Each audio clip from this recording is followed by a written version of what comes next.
It's time for Bringing the Heat with Bryan Nolen.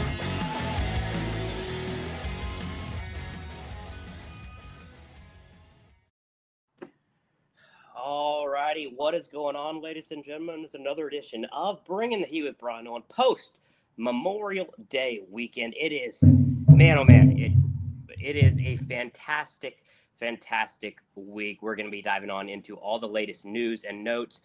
But first, a very special guest. He dove into the Indy 500 last week, and well, our guest is a winner of the Indy 500. He is the 109th Indianapolis 500 winner. Alex Palou spoke with our Michael Massie on Wednesday, May the 28th. He talked so much about his win, just what it's like being an Indy 500 champion, what's next for him, and is he already part of the GOAT debate in the IndyCar circles? We're going to hear from the man himself right now, so without further ado, hello, Palou speaks with Mr. Michael Massie.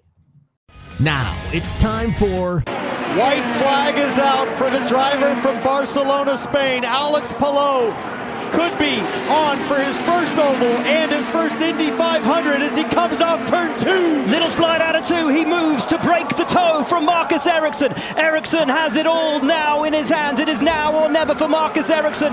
But Palou has the lead. Palou has the advantage. He told us coming into this weekend, if I don't win the Indy 500 in my career, it will be a career unfulfilled. He had, and the caution is out. Yellow. Caution is out. Palou will win for validation, vindication for Alex Palou. He has won the Indianapolis 500. To go into the Inferno with Bryan. Hello, everyone. I'm Michael Massie, and we are joined by not just the defending IndyCar champion and points leader, but the guy who just a couple days ago won perhaps the greatest race of his life, the Indianapolis 500, Alex Palou. Alex, how are you doing today? I'm doing great. Thank you for having me. But yeah, doing great. I've been very busy, very happy, screaming a little bit after Sunday, but it's been the best time of my life for sure. Yeah, is it everything you thought it would be, like everything you dreamed of when you dreamed of winning this race? Yes, in a way, but it's a lot more. It's like I expected to have quite a lot of stuff to do and people to recognize it or to be happy about it, but it's been a lot more. It's been like probably 10 times more than what I expected. It's been amazing, and the feeling and the happiness that I had, and also to see my team so happy after the win. There was a lot of people in my team that had many tries and did not win while being in the car. So to see them so happy was super cool. What has the last couple of days been like? You said it's been a lot more. Describe it for me. Yeah, very busy. I mean, as you can see, we're moving. So yeah. I would have like 10 minutes before the interview, and I would try and have everything ready. And now we just have a lot of time. But yeah, honestly, I spent Monday in Indy doing a lot of photos at the Speedway. Then we went to the banquet. But as soon as the banquet was done, we flew to New York. And we were in New York on Tuesday doing interviews all day. We have the same today, and tomorrow we're heading to Detroit. So it's been very busy. It's been non-stop all day, but honestly, it's been super fun. Like we just keep talking about Sunday and about how amazing of start of a season we had so far. So it's been a ton of fun. Awesome to hear. I saw they honored you at the Indiana Pacers game. Yeah. Right after the race. How was that experience? It was cool. It was cool. Like I wanted to go because, I mean, just the energy in the city, it's amazing, right? So I thought that the best way to celebrate a little bit more was to go to a Pacers game and just get the energy as well from there and try and bring some luck. I didn't bring any luck at all. It was it was not good, but I'm happy we won last night and that everything is back okay. But yeah, honestly, the energy there whenever they introduced me, it was amazing. All the stadium went crazy. So yeah, it was perfect. They needed you to suit up for them and go out there and play a little bit. I don't think that's a good idea. I don't think we would do very well. Uh, but you're the it's widely publicized. You're the first Spaniard to win it. What has the reaction in your home country been like? Have you It's been good. I mean, it's been big. It's been the biggest yet compared to like championships and stuff. But it's been a lot bigger in US than in Spain. So yeah, I mean, it's been good. I think it's growing, and hopefully one day it grows even more. But yeah, it takes time in Spain to kind of get involved. Gotcha. Now, talking about some racing, could this season have been one of the best seasons ever without winning the Indy 500? Yes, absolutely. You Yeah. think so? I Okay, mean, okay. yes.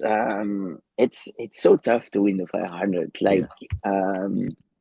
still, I think if we would have had a good place finish, and still it's not a win, and the only thing that matters at the end it's a win, but you can still have a successful season without the Indy 500 win. But with the Indy 500 win, you can have this amazing, extraordinary, and best season ever, which Yeah, that's what we are looking forward now to try and do. absolutely. Uh, Now your strategist, Barry Wanzer, he also won the Robin Yeah, Miller Award last weekend. So big weekend for him. What's the connection been like, and how meaningful was this past weekend for him?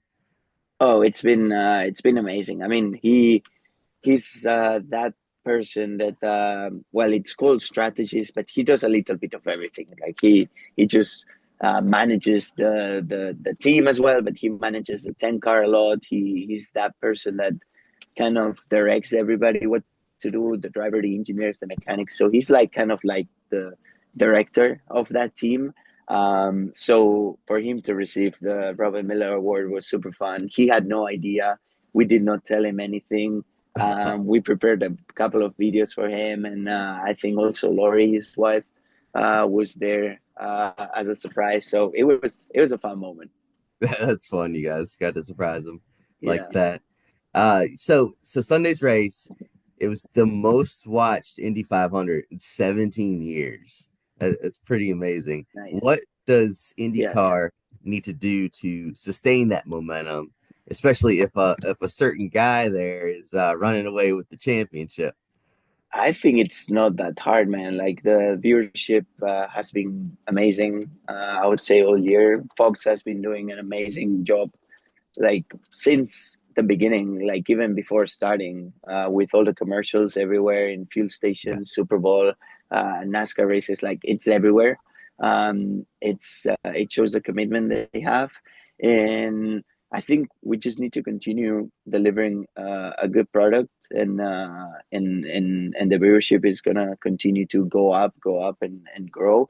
But also, what I'm most happy about is the attendance that we have at the tracks, at every track, like Barber, Indy Road Course, Long Beach. Like I'm not only talking about the 500, but everywhere this year it's been booming. the like 500 crowd was crazy, Oh absolutely yeah, crazy. but it was crazy Uh, not only on race day, it was on practice day, carb yes, day. Like it was yeah, amazing. carb day for sure. Yeah. But yeah, so I'll send you out on this one. I don't want to take too much of your time. So last year, a big debate going on in racing was Kyle Larson, Max Verstappen, the greatest drivers in the world. I think you see where I'm going with this. After this win, a lot of people, I've seen a lot of chatter online and whatnot of people saying it's not them, it's you. what do you make of anyone that says that about you? It's tough to say, honestly. Like, I think it's very tough to compare drivers from series to series. What I know for sure is that Max is probably one of the best drivers, if not the best driver that has ever been around. Honestly, like I had the privilege to share teams with him in go-karts. I did a lot of sim racing with him and his team together, and he's just very very good, man. Like he's very tough. So he's the best thing that I've seen.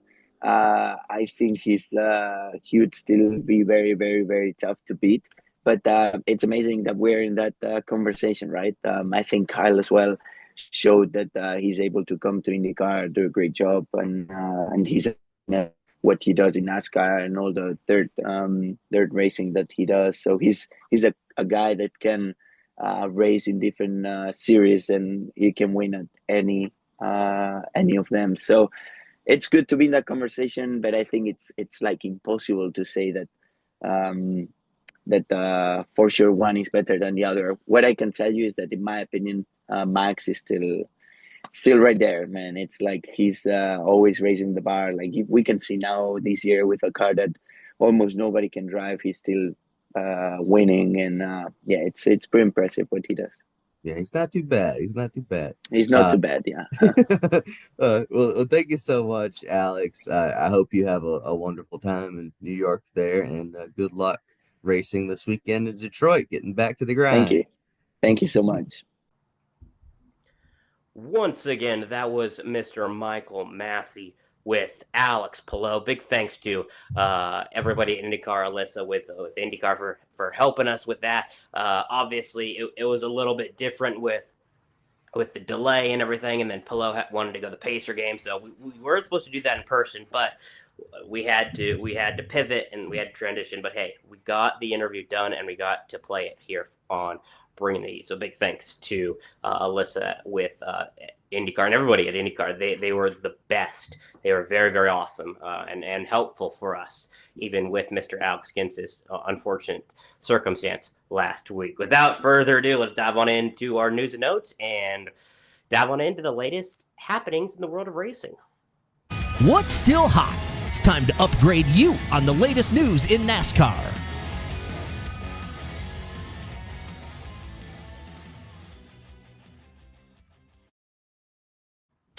All right, I'm going to bring in my co-host. He is part of the Pitch Straight on the Apple Podcasts, Google, Spotify, and more. He's also our IndyCar director, and he had the absolute honor and pleasure of hanging out with me for 4 consecutive days. Mr. Alex Gentz at Alex Gentz 1. How are you, buddy? I'm glad to see that you made it home safe and sound, and have we recovered since this past weekend? You know, Brian, I find you much easier to deal with through a video chat than in person. But, you know, I wouldn't say that I've recovered yet because I, drove home on Memorial Day, went to the day job yesterday and today, and I'm going to try to recover over these next 2 days that I'm off, but it takes a while to come down from an event like this. It really does. This was your second Indy 500. It's my first, and I mean, like I was talking to our ARCA editor, Mark Crystal, right before we recorded this, you really can't describe what you witness. It's more like an out-of-body experience. It truly is something that you have to be there to actually witness and actually feel, because, I mean, just the everything that goes into it is just absolutely incredible. And what wasn't incredible, though, is the luck that this guy's had. For the second straight year, rain faltered Kyle Larson's attempt of the Indy 500 Coke 600 double. It was delayed by an hour. He already was pushing it, and then the unfortunate circumstance ended on lap 92 when he was behind Mr. Takuma Sato. He spun in the dirty air, collected Kiffin Simpson, as well as Payette Idaho's own Stingray Robb. Later on in the Coke 600, he spun into the infield grass, and then on lap 246 of 400, him, Ryan Blaney, Daniel Suarez, a few others were involved in a 5-car wreck. he was eliminated from the race. He didn't even complete 600 miles in itself. It was basically the Kyle Larson 595. So not the way that he wanted to end. But Alex, from an IndyCar perspective, he said after the second wreck in Charlotte, I don't really think it's worth it. I would love to run the Indy 500 again. Just doing the double, I think, is just too logistically too tough. Once again, that was Kyle Larson after the race. And I don't know if maybe that was in the moment that he said that, Alex, but I feel like that's just I feel like he has a little PTSD because of what happened back-to-back years. Because we've seen it happen. Kurt Busch, Robbie Gordon, Tony Stewart, John Andretti, they've seen that happen. And Kurt Busch did it probably, I think, a little over 10 years ago. So it has happened before. Is he just feeling a little bit, not poor me, but is he feeling a little PTSD, or does he actually have a point?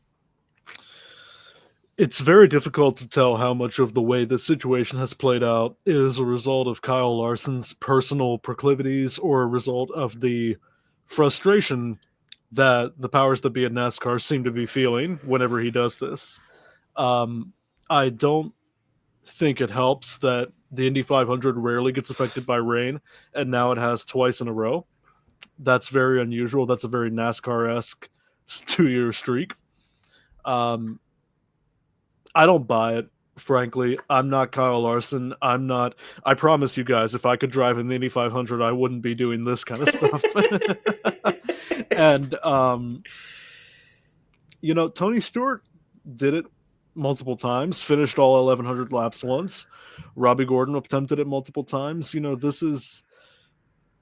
I don't buy the logistics of it. I don't understand why it was such a big deal for NASCAR that Kyle had to be present in Charlotte for driver introductions of all things. The whole thing is very strange to me, but I don't think it's really a case of this is just too inconvenient for Kyle Larson. Last but not least, here on the news and notes portion, the ratings came out. The first ever ratings came out for the first ever streaming race for NASCAR in Amazon Prime. 2.6 million viewers for the Coca-Cola 600. First of the 5 races that they're going to be streaming on Amazon Prime.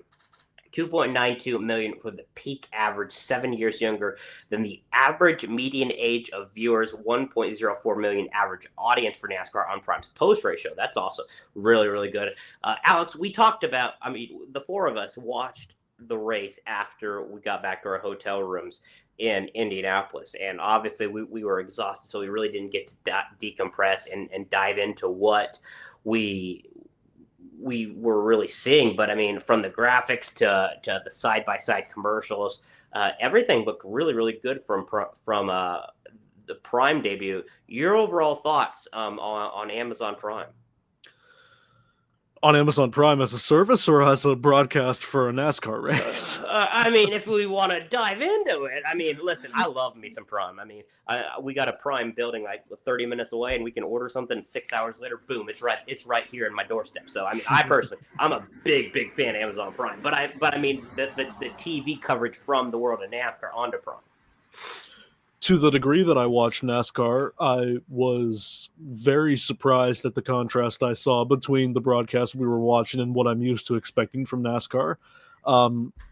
There were a few moments that I think came down more to, for example, what kind of sounded like Jeff Gordon really being in a hurry to get out of the booth at the end of his stint. And I am not the biggest fan of Dale Earnhardt Jr. as a commentator. But you may not be invited back. Our producer's about to kill you. That's fine. I've seen enough. I've had a good life. Look, I said to you guys several times, I really like the camera work. I like the static shots. I like the wide frames. I like the sense of speed that was conveyed with the broadcast. And graphically, it looked good. And the post-race was so thorough, that the amount of time they spent talking with Ross Chastain, for example, knock on wood, that kind of hurts our value proposition here at Front Stretch a bit. We kind of, historically, we've kind of waited for the broadcast to fall short, especially post-race. And, I'm former Amazon employee and advocate of Prime myself, and I think that they did about as well as anyone could have expected to be for their first broadcast, and I hope they do it again. Let's dive on into our soundbite of the week, where we hear from the runner-up of Ross Chastain, that being in Mr. William Byron. Well, Tony, what angered you at the end of the race? What did you take issue with? What the hell do you think I was mad about? Dumb little runs us clear down to the infield. He wants to about everybody else, and he's the one that drives like a little. I'm gonna bust his ass. Thanks, Tony.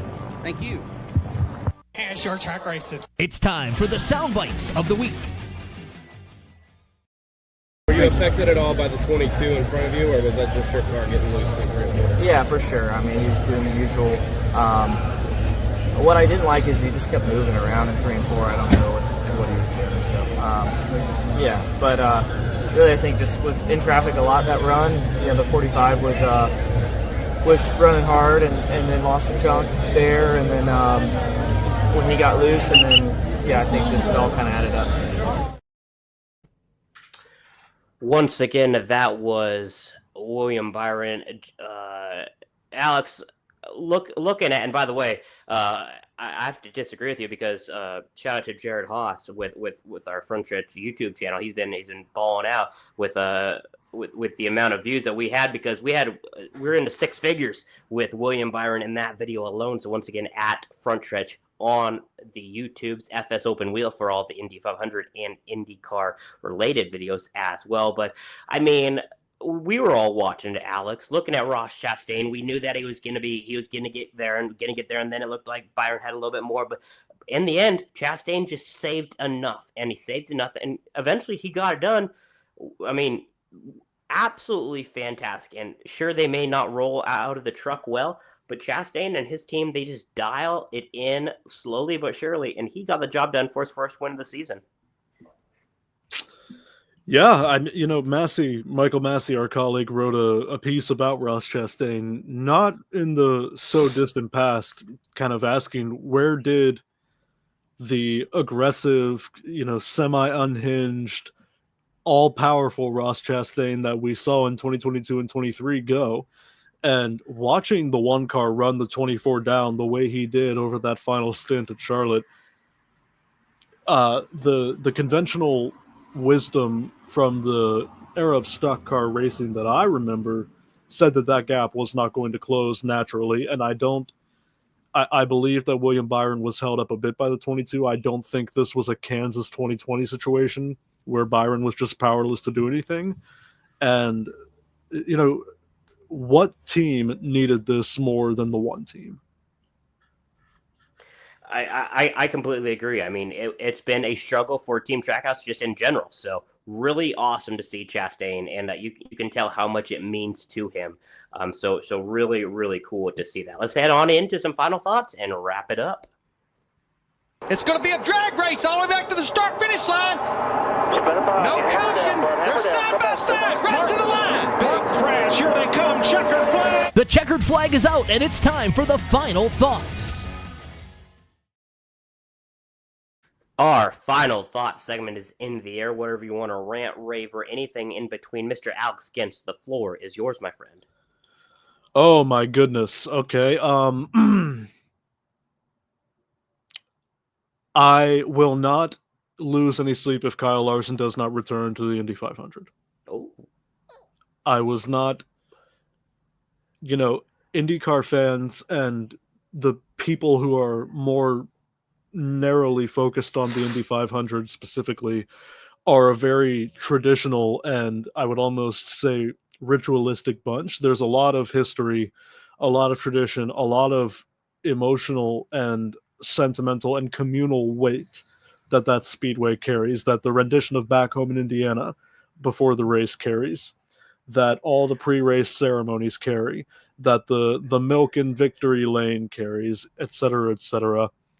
And I don't think that Kyle Larson's perceived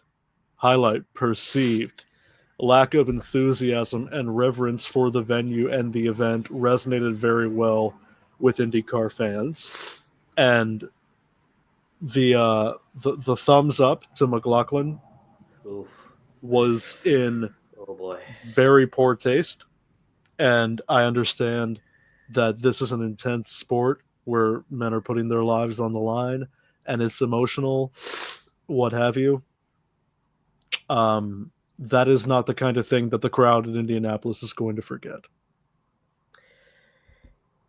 Yeah. Man, it's got you breathing heavy. I can see that you know what I mean.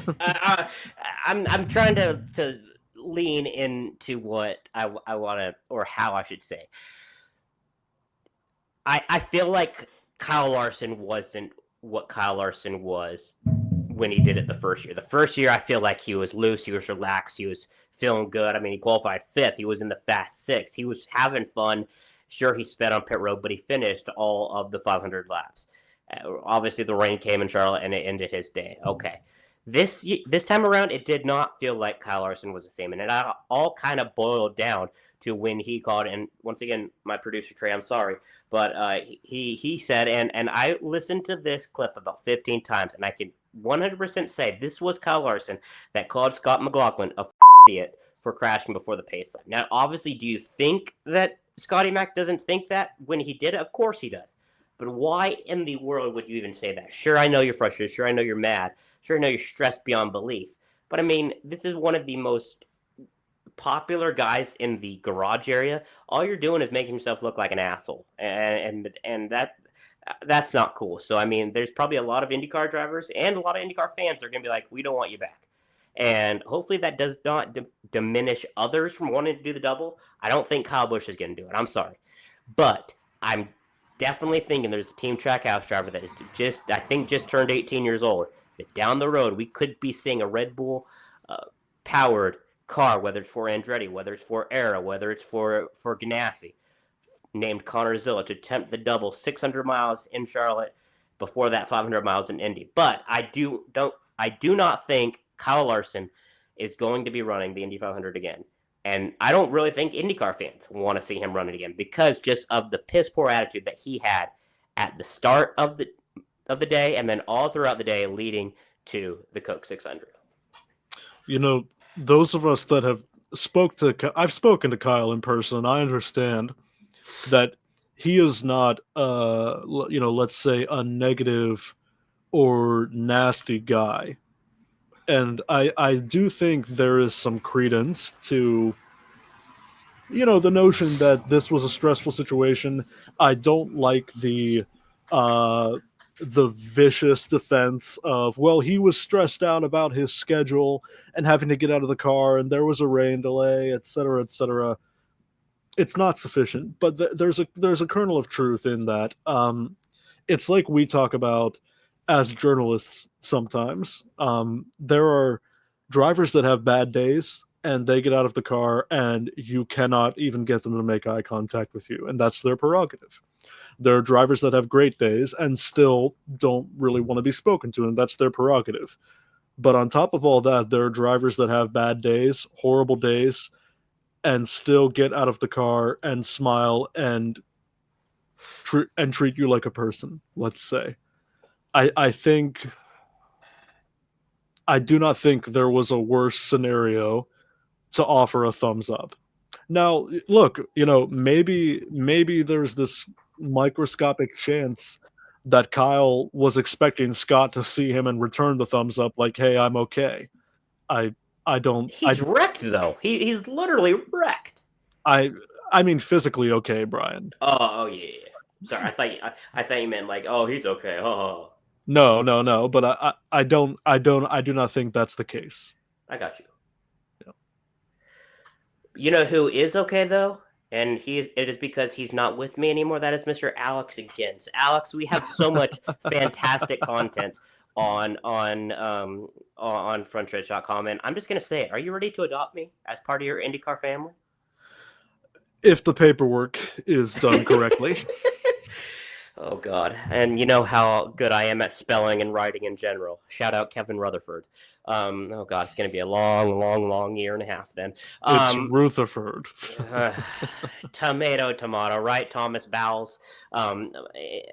Speaking of, that's not even a good segue. Alex, just plug what we're doing on the IndyCar side of things on frontstretch.com. What are we cooking up on the video channel? What are we cooking up on the articles? Tell our viewers what we're cooking. Yeah, first and foremost, we're heading into the Grand Prix of Detroit this weekend, and we will have a bit of on-site coverage coming from there. We also did a very thorough walkthrough of the new Indianapolis Motor Speedway Museum, the video of which is currently in the editorial process. Yeah, baby. And we're going to be hitting some more short-form stuff on YouTube from our time in Indianapolis here shortly. That included waking up at 3:45 and playing Fetty Wap. We did. Trey Lyle behind the scenes. We did show up to the track at 4 a.m.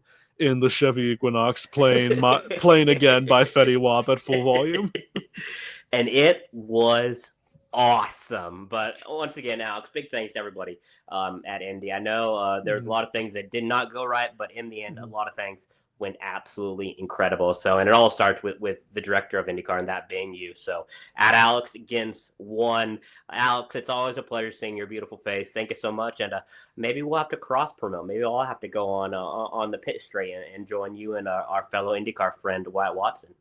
I will try to convince him to let that happen. I literally can just be like, Wyatt, can I come on? And he'll be like, absolutely, 1,000%. Well, there goes my joke. Speaking of Wyatt Watson, that is how you do a segue, Mr. Alex Gentz. He is going to be next up on the Front Stretch Podcast Network with Through the Gears. He's got all the latest betting odds for you, and then you got Stock Car Scoop on Sunday. You got Happy Hour, and then you got yours truly here on Bringing the Heat. For Trey Lyle, our fantastic producer, and Alex Gentz, I am Brian Timothy Nolen signing off here on a special edition of Bringing the Heat.